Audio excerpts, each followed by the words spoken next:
30 menit. Itu waktu yang saya butuhkan untuk meratakan kesombongan yang dibangun keluarga suami saya selama bertahun-tahun di atas keringat saya sendiri. Sore itu, di hari pembukaan cabang apotik baru saya, adik ipar saya mengusir saya keluar dari ruko milik saya sendiri. Di depan puluhan tamu undangan, di depan karyawan saya sendiri. Dia tidak tahu satu hal. Begitu pita merah itu digunting, dunia kebohongan mereka sudah mulai runtuh dari dalam. Halo, sahabat semua. Selamat datang kembali di channel ini. Sebelum kita masuk ke cerita, tolong tekan tombol subscribe dan nyalakan lonceng notifikasinya. Tulis juga di kolom komentar, dari kota mana kalian menonton malam ini. Sekarang, mari kita mulai. Sore itu, langit di kawasan Pondok Indah berwarna jingga keemasan. Udara terasa hangat setelah hujan siang tadi reda. Di sepanjang trotoar, papan nama baru itu menyala terang. Apotek Sehat Bunda, cabang kelima. Huruf-hurufnya berpendar putih kebiruan di antara lampu sore. Saya berdiri di seberang jalan selama beberapa detik, hanya memandang. Ruko 3 lantai itu berdiri kokoh dan bersih. Kaca depannya memantulkan cahaya senja. Rak-rak obat tertata rapi di dalam. Seragam hijau muda karyawan saya terlihat dari luar. Ini cabang kelima. Saya membangun semuanya dari nol. Tapi sore ini, di tempat yang saya bayar dengan uang saya sendiri, saya merasa seperti orang asing. Wulan berdiri di depan pintu kaca. Adik ipar saya, tangannya bersedekap. Bibirnya yang dipoles merah menyala melengkung sinis. "Mbak Maya," katanya pelan, tapi cukup keras untuk didengar tamu di dekatnya. "Tolong. Ya, hari ini acara penting. Banyak relasi ibu yang datang. Mbak, jangan berdiri di depan begitu, nanti mengganggu pemandangan." Saya menatapnya. "Wulan, ini pembukaan apotek saya." Dia tertawa kecil, tawa yang dingin. "Apotek, Mbak." Ya ampun. "Mbak, sampai sekarang masih bilang begitu. Ini bisnis keluarga. Ibu yang punya nama, kakak saya yang jadi wajahnya. Mbak cuma kebetulan ikut sibuk." "Sudah, ya.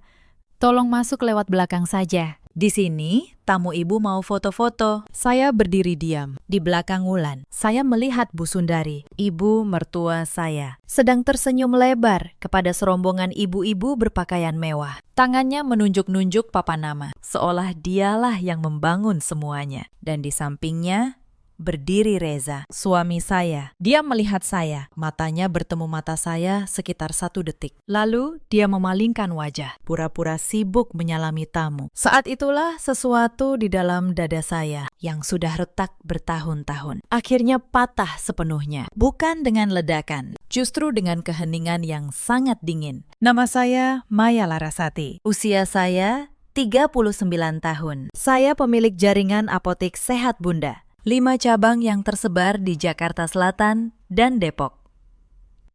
Saya membangunnya selama 12 tahun, dimulai dari satu apotek kecil di pinggir Jalan Cinere. Saya seorang apoteker. Saya tahu nilai sebuah obat sampai ke angka di belakang koma. Saya tahu cara membaca laporan keuangan sampai ke transaksi terkecil. Tapi rupanya, selama ini saya gagal membaca satu hal yang paling sederhana, bahwa kebaikan yang berlebihan pada akhirnya hanya melahirkan penghinaan. Saya menikah dengan Reza 13 tahun lalu. Saat itu, saya sudah punya satu apotek yang mulai berkembang. Reza bekerja sebagai sales alat kesehatan. Penghasilannya biasa saja, tapi saya tidak pernah mempersoalkan itu. Saya mencintainya. Dan saya percaya bahwa rumah tangga dibangun oleh 2 hati, bukan oleh 2 dompet. Kami tinggal di sebuah rumah 2 lantai di kawasan Pondok Indah. Rumah itu saya beli 5 tahun lalu dari keuntungan apotek. Murni atas nama saya. Sertifikat hak milik, akta jual beli, semuanya tersimpan rapi. Tapi di mata Bu Sundari, ibu mertua saya, semua itu seakan tidak pernah ada. Awalnya, beliau ramah. Tahun-tahun pertama pernikahan, beliau memuji saya di depan tetangga. Menantunya apoteker, katanya.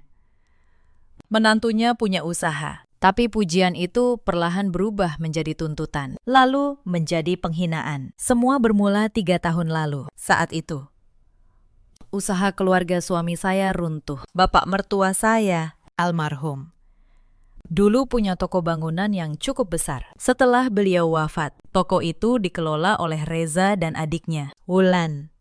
Dalam 2 tahun, toko itu bangkrut total. Salah kelola, utang menumpuk.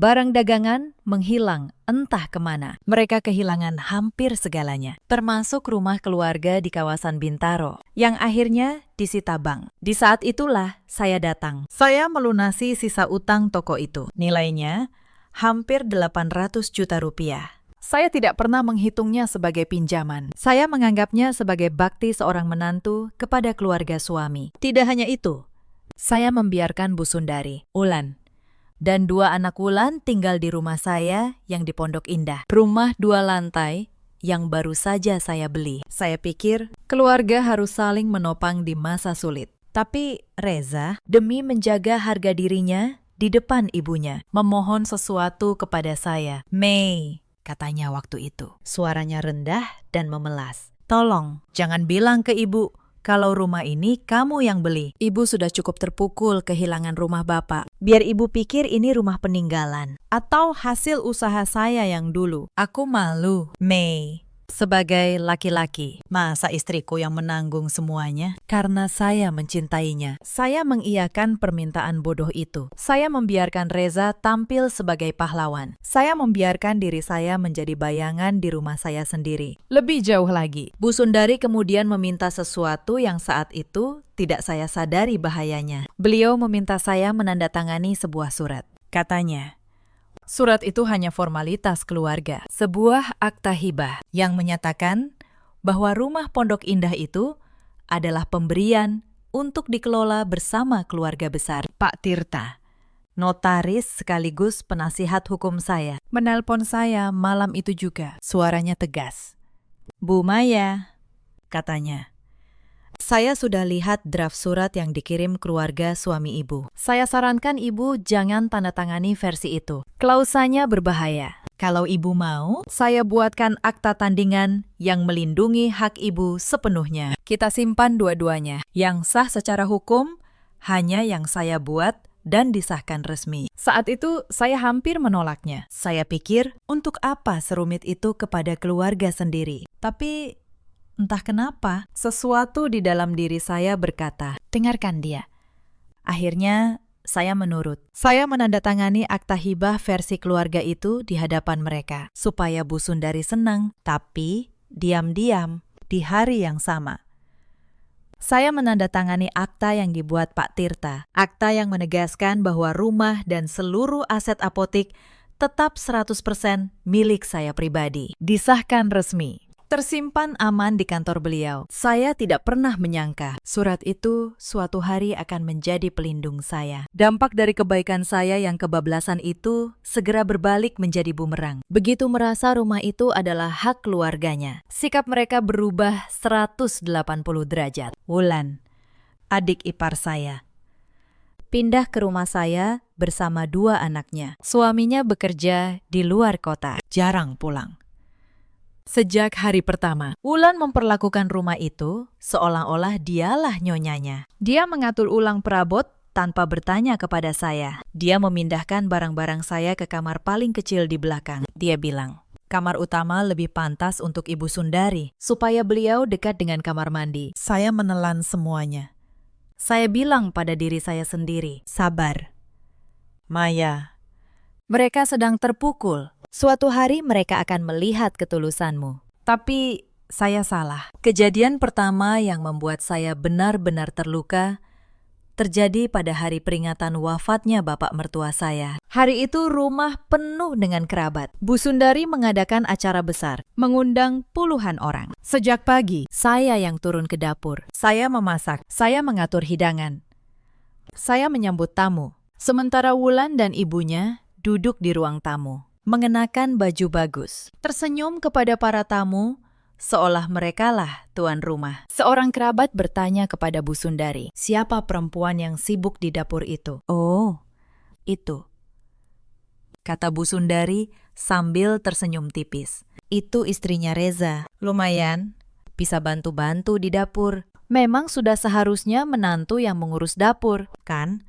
Bantu-bantu. Saya yang membayar seluruh biaya acara itu. Hanya dianggap orang yang bantu-bantu di dapur. Saya berdiri di balik pintu dapur, memegang nampan, dan menelan rasa sakit itu bulat-bulat. Tapi malam itu, saya belum tahu bahwa ini baru permulaan. Kejadian kedua menyangkut uang. Setahun lalu, saya membuatkan kartu kredit tambahan untuk Reza. Tujuannya sederhana, untuk keperluan darurat keluarga, untuk anak-anak Wulan kalau sakit. Tapi Reza, tanpa rasa malu, menyerahkan kartu itu kepada Wulan. Dan Wulan menggunakannya seolah-olah itu uang mainan. Tas baru, sepatu, impor. Perawatan di klinik kecantikan mahal. Semua digesek dari kartu yang tagihannya saya yang membayar. Setiap akhir bulan, saya melihat angka-angka itu masuk. Saya melunasinya tanpa pernah berkata apa-apa. Saya pikir, mungkin dengan begini, hati mereka akan luluh. Kejadian ketiga adalah penghinaan terhadap pekerjaan saya. Suatu sore, saat ada arisan keluarga di rumah, salah satu tamu bertanya tentang apotik saya. Sebelum saya sempat menjawab, Wulan menyahut lebih dulu.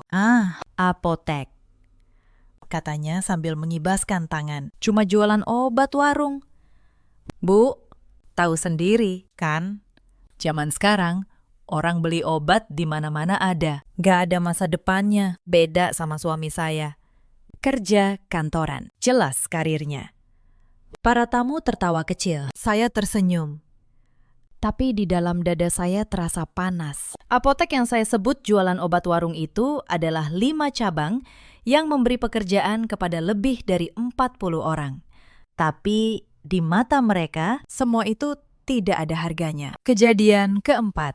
Wulan mulai memerintah saya seperti pembantu. Saat dia mengadakan arisan sosialitanya, dia menyuruh saya memasak untuk belasan temannya. Dia bilang, masakan catering tidak enak, dan kebetulan saya pintar masak. Saya yang baru pulang dari mengurus apotik dengan badan lelah, harus masuk dapur memasak untuk teman-temannya. Sementara dia memamerkan rumah saya kepada mereka, mengaku rumah itu milik keluarganya. Saya ingat satu sore, saya pulang dari apotik dalam keadaan sangat lelah. Begitu masuk rumah, saya menemukan ruang keluarga berantakan total. Piring kotor menggunung di wastafel. Sisa makanan berserakan. Bau asap rokok teman-teman Wulan menempel di gorden. Wulan sedang bersantai di sofa, mengikir kuku. Dia melirik saya sekilas. Mbak, tolong bersihin, ya, katanya tanpa mengangkat kepala. Aku capek banget habis jadi nyonya rumah yang baik buat tamu-tamu. Kamu kan pulangnya juga udah biasa malam. Dan saya, dengan kebodohan yang saya kira adalah bakti, mulai memunguti sampah-sampah itu satu persatu. Saya diam. Saya tidak melawan. Saya hanya berpikir, sebentar lagi mereka akan sadar. Kejadian kelima adalah yang paling memuakkan. Bu Sundari mulai berbicara tentang masa depan rumah pondok indah itu. Suatu malam, saat makan bersama, beliau berkata dengan nada yang dibuat-buat lembut. Reza, Maya, katanya. Ibu, pikir-pikir. Rumah ini sebaiknya statusnya diperjelas. Wulan kan sudah punya 2 anak. Butuh tempat tinggal yang pasti. Bagaimana kalau rumah ini kita balik nama saja ke Wulan? Toh kalian berdua belum punya anak. Maya juga sibuk sama apoteknya. Lebih baik rumah ini jadi hak Wulan. Biar tenang. Saya hampir tersedak. Mereka ingin saya menyerahkan rumah saya, yang saya beli dengan keringat saya sendiri, kepada Wulan. Dan Reza, suami saya, hanya menunduk menatap piringnya. Dia tidak membela saya sepatah kata pun. Saat itu saya hanya berkata, nanti kita bicarakan. Bu, tapi di dalam hati, retakan itu semakin melebar. Kejadian keenam terjadi di depan banyak orang. Pada sebuah acara keluarga besar, seorang om dari pihak Reza menyalami saya dan bertanya kabar apotik.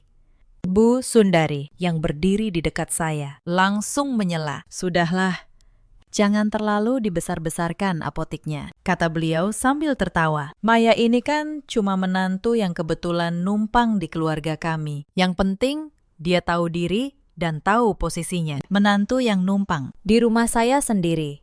Saya tersenyum kaku, tapi malam itu saya tidak bisa tidur. Saya berbaring menatap langit-langit. Dan untuk pertama kalinya, saya benar-benar bertanya pada diri sendiri, sampai kapan saya akan membiarkan ini? Kejadian ketujuh menyangkut Mbak Asih, pembantu rumah tangga saya. Suatu pagi, saya menemukan Mbak Asih menangis di dapur. Saya bertanya, ada apa? Dia ragu-ragu, tapi akhirnya bercerita. Semalam, Wulan memarahinya habis-habisan karena lupa menyetrika gaun pestanya. Wulan bahkan mengancam akan memotong gajinya. Padahal, gaji Mbak Asih saya yang membayar. Saya menahan amarah saya. Saya memanggil Wulan dan berkata dengan tenang bahwa Mbak Asih bekerja untuk saya, bukan untuknya. Wulan hanya tertawa.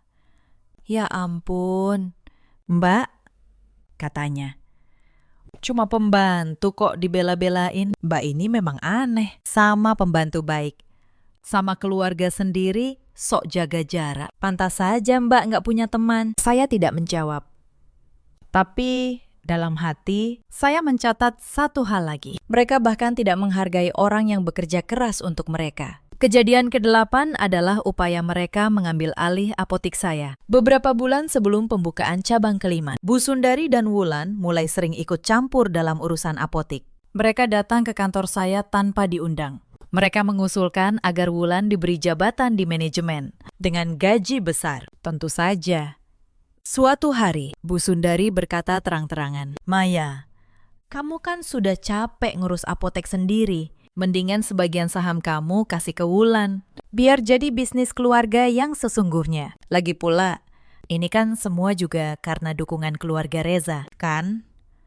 Dukungan keluarga Reza. Saya hampir tertawa mendengarnya. Keluarga yang utangnya saya lunasi, yang hidupnya saya tanggung. Kini merasa berhak atas bisnis yang saya bangun sendiri sejak sebelum saya mengenal Reza. Saya menolak dengan halus, tapi penolakan itu membuat mereka semakin tidak suka. Wulan menyindir saya di setiap kesempatan, mengatakan saya pelit, mengatakan saya tidak tahu balas budi kepada keluarga suami. Padahal, justru sebaliknya lah yang terjadi. Setiap kali saya mengingat semua ini, saya bertanya pada diri sendiri, mengapa saya bertahan begitu lama? Mungkin karena saya masih berharap. Berharap bahwa suatu hari, ketulusan saya akan dibalas dengan rasa hormat. Tapi harapan itu, seperti yang akhirnya saya sadari, hanyalah ilusi yang saya bangun sendiri. Lalu datanglah hari yang mengubah segalanya. Hari pembukaan cabang ke-5 apotek saya. Sebenarnya, ide pembukaan besar itu bukan dari saya. Saya orang yang sederhana. Tapi Bu Sundari dan Wulan begitu tahu saya akan membuka cabang baru di sebuah ruko 3 lantai yang strategis, langsung mengambil alih acaranya. Mereka membuat acara itu menjadi pesta gengsi mereka sendiri. Mereka mengundang relasi-relasi sosialita Bu Sundari. Mereka memesan dekorasi mewah, menyewa fotografer, memesan kue dan hidangan mahal. Semua atas nama bisnis keluarga. Semua.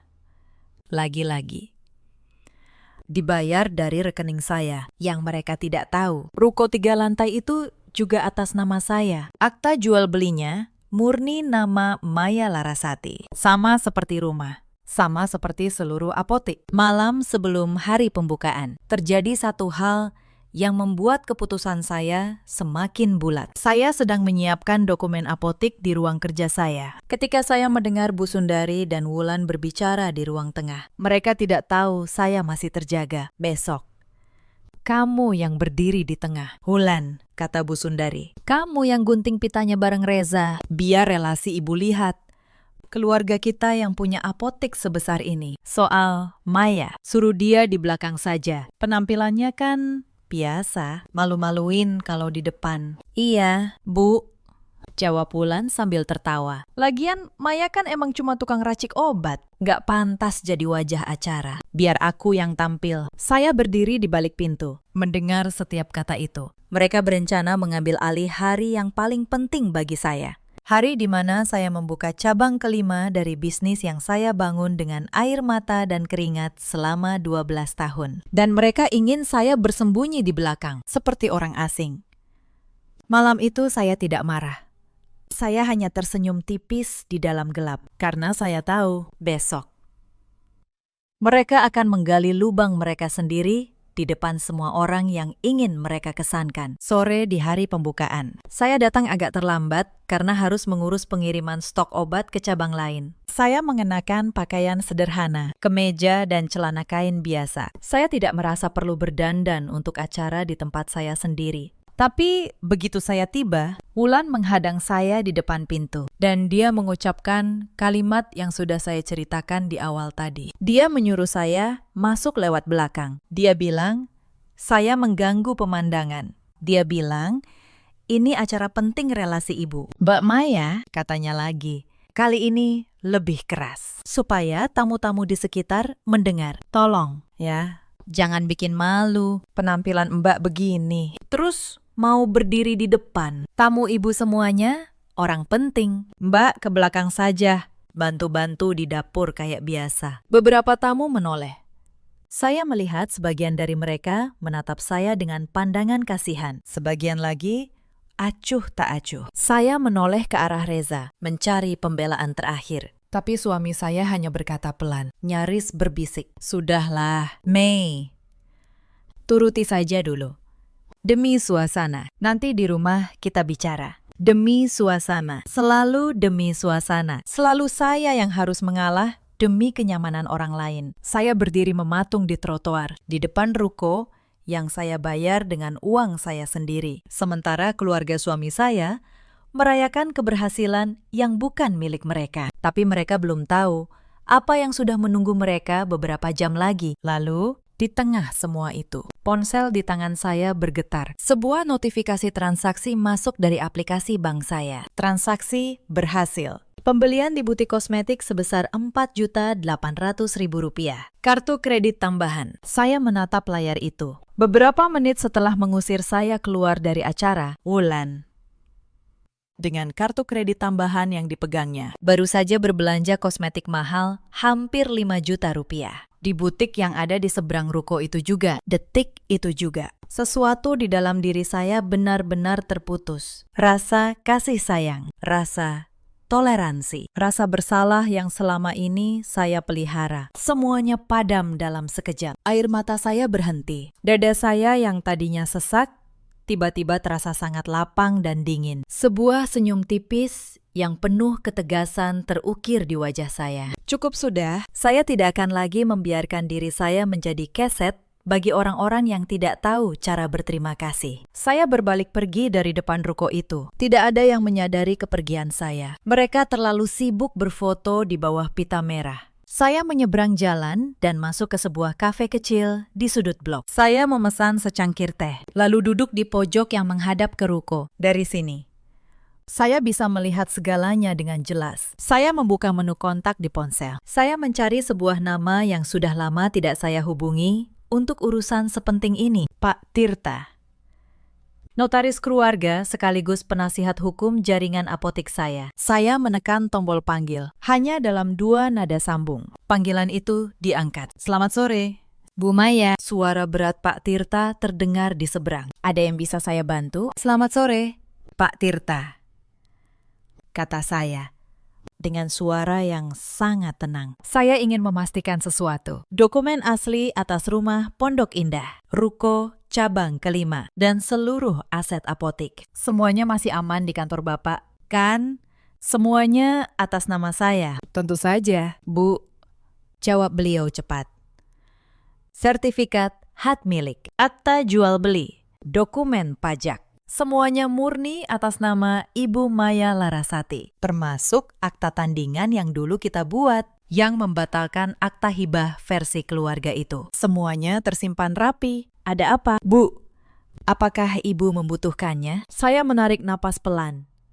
Iya, Pakistan. Saya membutuhkannya. Hari ini juga. Lalu, saya mulai memberi perintah. Suara saya tidak gemetar sedikit pun. Pak Tirta, tolong kirim tim Bapak sekarang juga ke ruko cabang kelima, di alamat yang Bapak sudah punya. Hubungi tukang kunci rekanan kita yang paling cepat. Saya ingin seluruh silinder kunci ruko itu diganti sore ini. Pintu depan, pintu samping, gerbang, rolling door, semuanya. Pak Tirta terdiam sejenak. Maaf, Bu, bukankah sekarang sedang ada acara pembukaan di sana? Benar, kata saya. Dan acara itu mulai sekarang. Sudah selesai. Saya juga ingin yang sama dilakukan di rumah Pondok Indah. Ganti semua kunci pintu dan gerbang. Jangan biarkan siapapun masuk mulai malam ini, kecuali atas izin saya langsung. Baik. Bu, saya kerahkan tim sekarang. Belum selesai. Pakistan, kata saya. Tolong cetak salinan dokumen kepemilikan ruko dan rumah. Cetak juga rincian mutasi 3 kartu kredit yang selama ini dipakai keluarga suami saya, lengkap dengan bukti pelunasannya setiap bulan atas nama saya. Dan cetak akta tandingan yang membatalkan hibah itu. Masukkan semuanya ke dalam satu map. Kirim ke ruko cabang kelima. Serahkan langsung ke tangan suami saya, Reza. Sore ini juga. Di depan semua tamu yang masih ada di sana. Saya bisa mendengar Pak Tirta menahan napas di seberang sana. Ibu yakin saya tidak pernah seyakin ini. Pakistan. Satu hal lagi, lanjut saya. Tolong buatkan surat resmi pencabutan seluruh fasilitas finansial yang selama ini saya berikan kepada mereka. Pemblokiran kartu kredit tambahan, penghentian pembayaran cicilan, biaya sekolah anak-anak Wulan, asuransi keluarga. Semua saya hentikan terhitung detik ini. Sertakan salinannya di dalam map yang sama. Dimengerti. Bu Maya, akan segera kami laksanakan. Tim hukum dan tukang kunci akan sampai di lokasi sebelum jam 5 sore. Saya menutup telepon. Lalu saya membuka aplikasi perbankan saya. Dengan beberapa ketukan jari, saya memblokir kartu kredit tambahan itu. Notifikasi terakhir Wulan. Kosmetik 4.800.000 itu akan menjadi transaksi terakhir yang pernah dia gesek dari uang saya. Setelah itu, saya menyandarkan punggung ke kursi kafe. Saya menyesap teh saya yang masih hangat. Lalu, saya membuka satu aplikasi lagi di ponsel. Aplikasi sistem keamanan pintar yang terhubung ke seluruh cabang apotik dan rumah saya. Sejak awal membuka ruko itu, saya memasang kamera pengawas berkualitas tinggi di berbagai sudut. Di pintu depan, di ruang display, di kasir. Kamera itu dilengkapi mikrofon yang merekam suara dengan sangat jernih. Reza dan Wulan tahu ada kamera, tapi mereka tidak pernah peduli. Mereka menganggapnya hanya pelengkap keamanan biasa. Mereka tidak tahu bahwa sore ini, kamera itu akan menjadi panggung pertunjukan paling memuaskan dalam hidup saya. Layar ponsel saya menampilkan siaran langsung dari kamera depan ruko. Acara masih berlangsung. Bu Sundari berdiri di tengah, mengenakan kebaya mahal. Tersenyum di depan kamera fotografer. Wulan berdiri di sampingnya, menenteng tas belanja kosmetik yang baru. Reza memegang gunting pita, bersiap menggunting di depan papan nama. Saya menyesap teh saya pelan-pelan, menatap layar dengan ketenangan yang menggebu di dalam. Pak Tirta benar-benar bekerja dengan sangat cepat. Belum sempat pita itu digunting, sebuah mobil berhenti di depan ruko. 3 orang turun. 2 orang berpakaian rapi, 1 lagi membawa kotak peralatan tukang kunci. Mereka berjalan langsung ke arah Reza dari layar.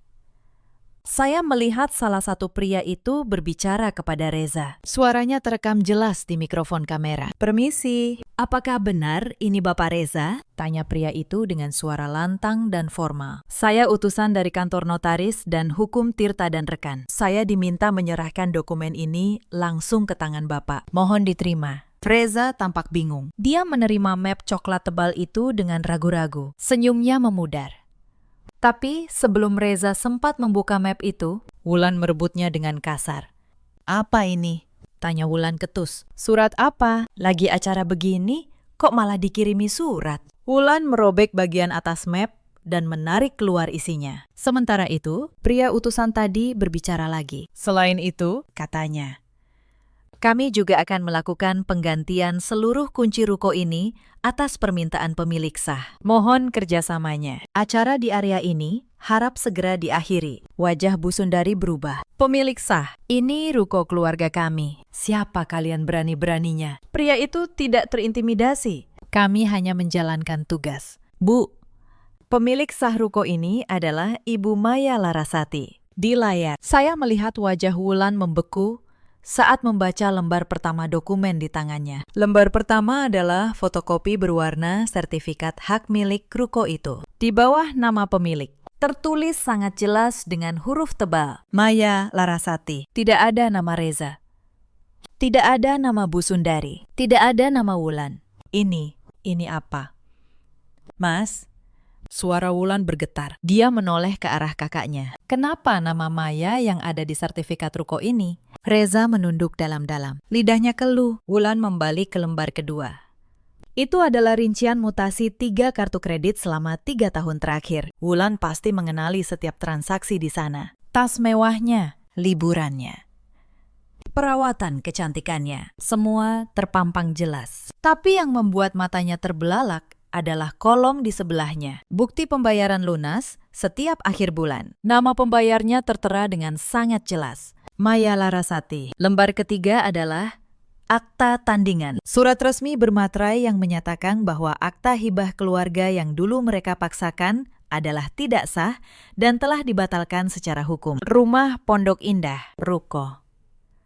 Dan seluruh aset apotik adalah milik pribadi Maya Larasati 100%. Lembar terakhir adalah surat pencabutan seluruh fasilitas finansial. Pemblokiran kartu kredit, penghentian cicilan, penghentian biaya sekolah, penghentian asuransi. Semua dihentikan terhitung hari itu. Saya membacanya di dalam hati, bersamaan dengan Wulan yang membacanya keras-keras dengan suara yang semakin parau. Kertas-kertas itu jatuh berhamburan dari tangan Wulan ke lantai marmer ruko. Tubuhnya terhuyung mundur. Wajahnya yang dipoles riasan mahal kini terlihat hancur berantakan. Para tamu undangan mulai berbisik-bisik. Beberapa mengeluarkan ponsel. Fotografer yang tadi sibuk memotret kini berdiri kebingungan. Kamu bohong, Mas. Wulan tiba-tiba menjerit, berbalik ke arah Reza. Kamu bilang ini bisnis keluarga. Kamu bilang rumah Pondok Indah itu peninggalan. Ternyata selama ini kita semua numpang di aset istrimu. Semua barangku, semua liburan kita dibayar pakai uang perempuan yang barusan kita usir dari acaranya sendiri. Reza hanya bisa menunduk. Maaf, lirihnya. Aku pinjam uang Maya waktu toko bapak bangkrut. Aku cuma nggak mau ibu kecewa. Aku cuma nggak mau kelihatan gagal. Kamu laki-laki tidak berguna, teriak Wulan.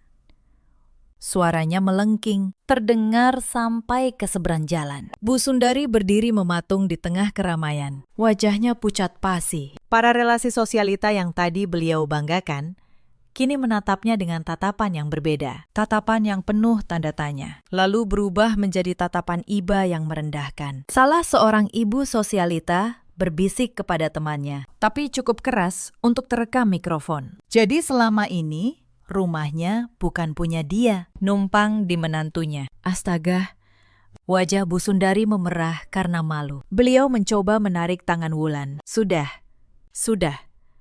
Jangan ribut di sini. Malu dilihat orang. Malu. Wulan berbalik ke ibunya dengan mata berkaca-kaca. Ibu yang dari dulu nyuruh aku begini sama Maya. Ibu yang bilang dia cuma menantu numpang. Sekarang ternyata kita yang numpang. Sekarang ibu bilang malu di kafe. Saya menyandarkan punggung. Saya menyilangkan kaki. Saya menatap layar dengan perasaan tenang yang luar biasa. Tidak ada sedikit pun rasa kasihan yang tersisa di hati saya. Selama bertahun-tahun, saya menelan hinaan dan perlakuan semena-mena. Selama bertahun-tahun, saya merelakan uang hasil kerja keras saya untuk menghidupi gaya hidup mereka, demi menjaga harga diri suami yang ternyata tidak pernah menghargai saya. Kini, saatnya mereka menghadapi kenyataan yang sebenarnya. Panggung sandiwara kebohongan itu akhirnya runtuh berantakan, dan saya duduk di barisan paling depan, menikmati setiap detik kehancurannya. Di layar, Bu Sundari mencoba menghubungi saya. Ponsel saya bergetar di atas meja. Di layar, tertera nama ibu mertua. Saya menatapnya beberapa detik. Lalu, saya menggeser tombol merah, menolak panggilan itu. Lalu, saya memblokir nomornya. Saya memblokir nomor Wulan. Saya memblokir nomor Reza. Saya tidak sudi lagi mendengar omelan mereka. Tak lama kemudian, tim tukang kunci mulai bekerja. Mereka mengganti silinder pintu depan ruko. Mereka memasang gembok baru pada rolling door. Salah satu petugas hukum menempelkan sebuah surat pemberitahuan resmi di kaca depan. Tulisannya jelas, properti ini milik sah Maya Larasati. Dilarang memasuki tanpa izin pemilik. Para tamu mulai meninggalkan acara satu persatu. Pesta gengsi yang dirancang Bu Sundari dan Wulan berubah menjadi panggung kehancuran mereka sendiri. Tepat di tempat yang seharusnya menjadi puncak kesombongan mereka. Saya mematikan layar ponsel. Pemandangan itu sudah lebih dari cukup. Saya membayar teh saya, lalu keluar dari kafe. Hujan gerimis mulai turun lagi. Saya menyetop sebuah taksi dan menyebutkan sebuah alamat, bukan rumah Pondok Indah. Saya tidak ingin pulang ke rumah yang masih penuh dengan barang-barang mereka malam ini. Ke Hotel Grand di pusat kota, Pakistan, kata saya pada sopir taksi. Sopir itu mengangguk dan mulai melajukan kendaraan. Saya menatap keluar jendela, melihat rintik hujan berkejaran di kaca. Pikiran saya melayang ke belakang, membuka lembaran-lembaran kenangan pahit yang selama ini selalu saya coba lupakan. Saya ingat satu malam, beberapa bulan setelah mereka pindah ke rumah saya. Malam itu saya pulang larut karena ada masalah di salah satu cabang apotek. Begitu masuk rumah, saya menemukan Bu Sundari sedang berbicara di telepon dengan salah satu kerabatnya. Beliau tidak tahu saya sudah pulang. Suaranya terdengar jelas dari ruang tengah. "Iya, untung ada Maya," kata beliau di telepon. "Lumayanlah, menantu yang punya uang. Bisa dimanfaatkan selagi bisa. Yang penting, Reza nggak kelihatan susah. Soal nanti dia mau bertahan atau cerai, itu urusan belakangan. Yang penting, hartanya bisa dipakai dulu." Saya berdiri di balik pintu, mendengar setiap kata itu. Hati saya hancur, tapi saya, dengan kebodohan yang luar biasa, memutuskan untuk berpura-pura tidak mendengar. Saya naik ke kamar, dan keesokan harinya, saya tetap memasak sarapan untuk mereka. Saya ingat juga satu kejadian saat saya sakit. Saya demam tinggi selama 3 hari. Tidak ada satupun dari mereka yang menengok kamar saya, apalagi membuatkan saya bubur. Wulan bahkan mengetuk pintu kamar saya, bukan untuk bertaniwan kabar, tapi untuk meminta saya mentransfer uang belanja bulanan. Saya mentransfer uang itu dari atas tempat tidur dengan tubuh menggigil demam. Taksi terus melaju membelah jalanan yang basah. Saya menyandarkan kepala. Saya berpikir, bagaimana mungkin saya bertahan selama ini? Bagaimana mungkin saya membiarkan diri saya direndahkan sedemikian rupa di rumah yang saya beli dengan darah dan keringat saya sendiri? Tapi air mata penyesalan itu sudah habis. Saya menangis untuk terakhir kalinya di trotoar depan ruko tadi. Sekarang, yang tersisa di dalam diri saya hanyalah ketenangan dan tekad yang dingin. Lobi Hotel Grand menyambut saya dengan kehangatan. Alunan musik instrumental yang lembut, aroma wewangian hotel bintang 5, dan senyum ramah petugas resepsionis. Sebuah perlakuan yang bahkan tidak pernah saya dapatkan di rumah saya sendiri dari keluarga suami saya. Saya memesan kamar suite di lantai atas. Setelah menyelesaikan administrasi, saya naik ke kamar. Kamarnya luas dan tenang.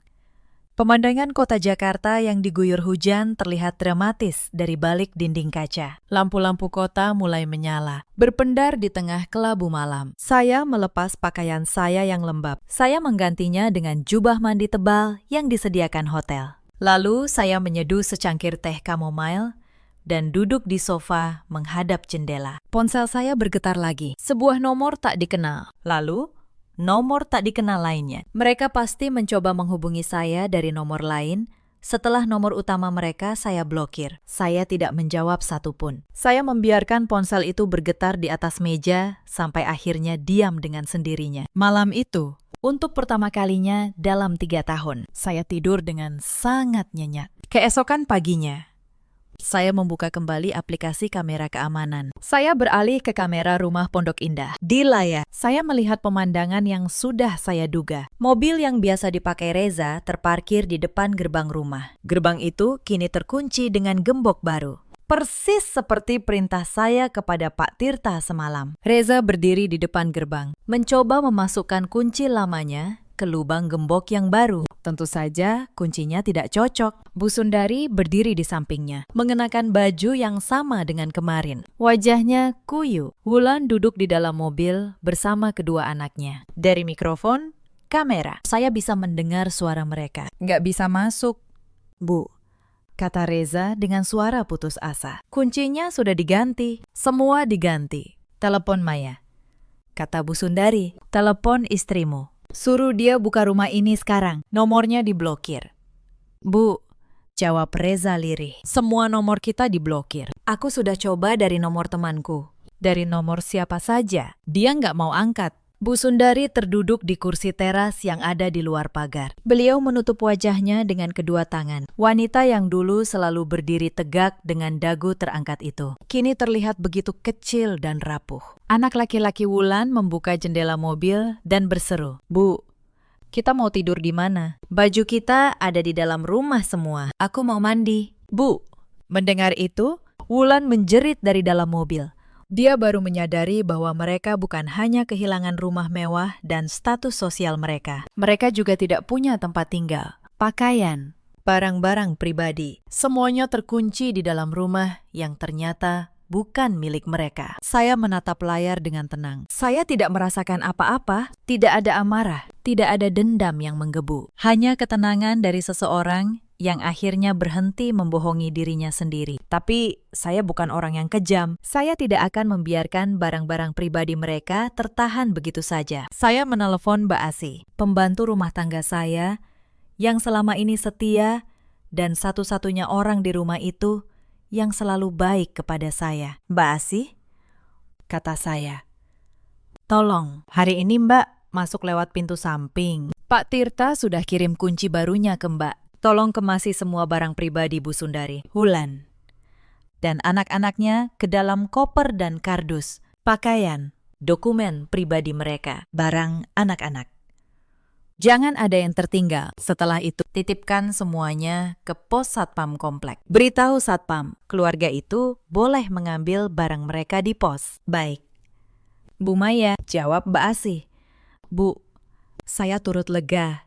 Ibu akhirnya berani. Sudah lama saya nggak tega lihat ibu diperlakukan begitu di rumah ibu sendiri." Kata-kata sederhana dari Mbak Asih itu menyentuh hati saya lebih dari yang saya kira. Siang harinya, saya melihat di layar kamera. Mbak Asih membawa beberapa koper dan kardus ke pos Satpam. Lalu Satpam memberitahu Reza. Saya melihat Reza, Bu Sundari, dan Wulan harus mengangkut koper-koper itu sendiri. Di bawah tatapan para tetangga yang menyingkap gorden rumah mereka. Bu Sundari, yang dulu berjalan dengan dagu terangkat di komplek itu, kini harus menyeret kopernya sendiri di tengah pandangan iba para tetangga. Roda kehidupan benar-benar berputar. 3 hari setelah kejadian itu, Pak Tirta menelpon saya. "Bu Maya," katanya, "ada perkembangan. Pihak keluarga suami ibu mendatangi kantor saya. Mereka membawa pengacara, mencoba menggugat kepemilikan rumah dan ruko dengan modal akta hibah lama yang dulu ibu tanda tangani." Saya tersenyum tipis. "Lalu, Pakistan. Tentu saja gugatan mereka tidak punya dasar," jawab Pak Tirta dengan nada puas. "Akta hibah versi mereka itu sudah dibatalkan secara resmi oleh akta tandingan yang kita buat di hari yang sama. Secara hukum, akta yang sah hanya yang menegaskan kepemilikan penuh atas nama ibu. Pengacara mereka langsung menyerah begitu melihat dokumennya lengkap. Mereka tidak punya celah sama sekali." "Bu," saya menghela napas lega. Ternyata satu nasihat kecil dari Pak Tirta 3 tahun lalu yang hampir saya abaikan telah menyelamatkan seluruh hidup saya. "Terima kasih, Pak Tirta," kata saya, "atas semuanya. Ini sudah tugas saya." "Bu," jawab beliau. "Tapi izinkan saya mengatakan satu hal. Ibu adalah orang baik. Terkadang orang baik perlu belajar bahwa melindungi diri sendiri bukanlah kejahatan. Itu adalah hak." Seminggu kemudian, Reza datang ke salah satu cabang apotek saya. Dia menunggu saya di luar, di trotoar, karena saya sudah meminta karyawan untuk tidak mengizinkannya masuk. Saya keluar menemuinya. Dia terlihat kuyu. Bajunya kusut, matanya cekung. Dalam seminggu, dia tampak menua bertahun-tahun. "Mei," katanya pelan, "kita bicara, ya. Aku salah, aku tahu aku salah. Tapi tolong, jangan begini. Kita masih suami istri." Saya menatapnya tenang. Dulu, tatapan ini akan membuat hati saya luluh. Tapi sekarang, tidak ada lagi yang tersisa. "Reza," kata saya, "selama 3 tahun, aku menunggu kamu membela aku. 1 kali saja. Saat ibumu menghina pekerjaanku, saat adikmu memerintahku seperti pembantu, saat mereka menyuruhku menyerahkan rumahku sendiri. Aku menunggu kamu berdiri di sampingku, tapi kamu tidak pernah melakukannya. Bahkan di hari pembukaan apotikku, saat aku diusir dari ruko milikku sendiri, kamu menyuruhku mengalah demi suasana. Reza menunduk. Aku takut, Mei. Aku takut ibu kecewa. Aku takut kelihatan gagal sebagai laki-laki. Dan karena ketakutanmu itu, kata saya, kamu rela mengorbankan harga diri istrimu berkali-kali. Aku sudah lelah, Reza. Aku tidak membencimu, tapi aku tidak bisa lagi hidup dengan orang yang tidak pernah memilih aku. Saya menyerahkan sebuah map kepadanya. Di dalamnya ada surat gugatan cerai yang sudah disiapkan Pak Tirta. Aku tidak meminta apapun darimu, kata saya.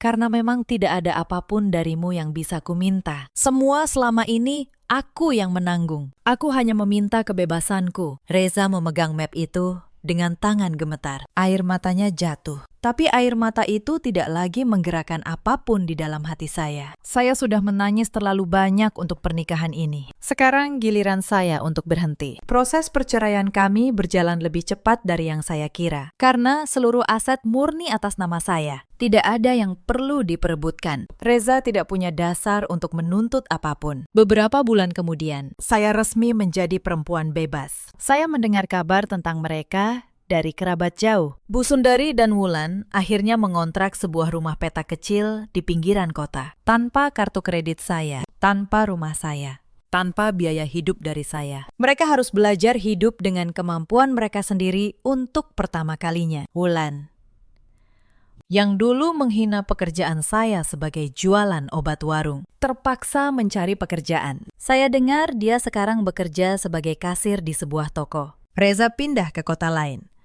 Mencoba memulai hidup dari awal. Bu Sundari, kabarnya, sering menyesali ucapan-ucapannya dahulu, tapi penyesalan yang datang terlambat tidak pernah bisa memperbaiki apapun. Saya tidak merasa menang.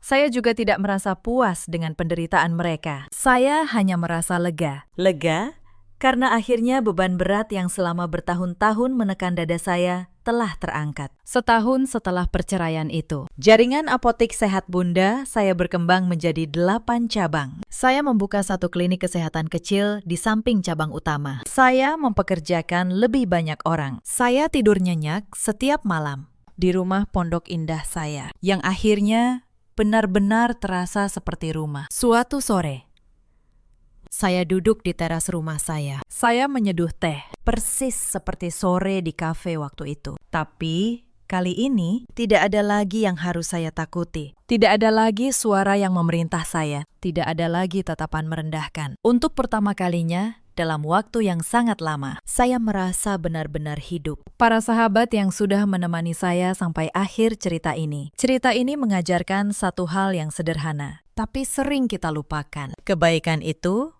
mulia, tapi kebaikan tanpa batas. Kebaikan yang membiarkan diri kita diinjak terus-menerus. Bukanlah kemuliaan. Itu hanya menghancurkan diri kita sendiri secara perlahan. Jangan pernah membiarkan rasa cinta membuatmu kehilangan harga dirimu. Dan jangan pernah berpikir bahwa diam dan mengalah selamanya akan membuat orang yang jahat berubah menjadi baik. Terkadang, diammu hanya membuat mereka semakin berani menginjakmu. Di luar sana, ada banyak perempuan seperti saya dulu. Perempuan yang bekerja keras, yang menanggung segalanya, tapi tetap diperlakukan seperti tidak berharga di rumah mereka sendiri. Kalau kamu salah satunya, ingatlah, melindungi dirimu sendiri bukanlah kejahatan. Itu adalah hakmu. Di luar sana, ada juga banyak suami seperti Reza. Laki-laki yang lebih takut kehilangan muka di depan keluarganya daripada kehilangan istri yang mencintainya.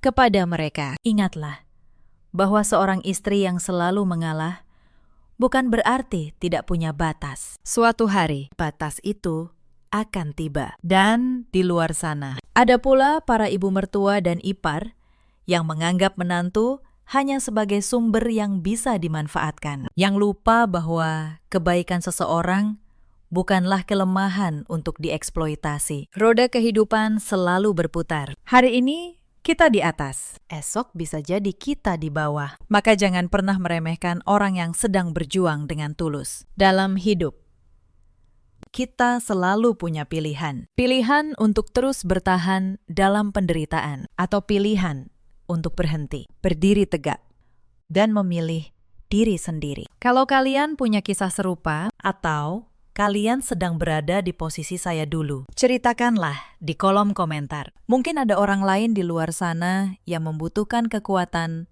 dari cerita kalian. Terima kasih sudah menemani sampai akhir. Sampai jumpa di cerita berikutnya.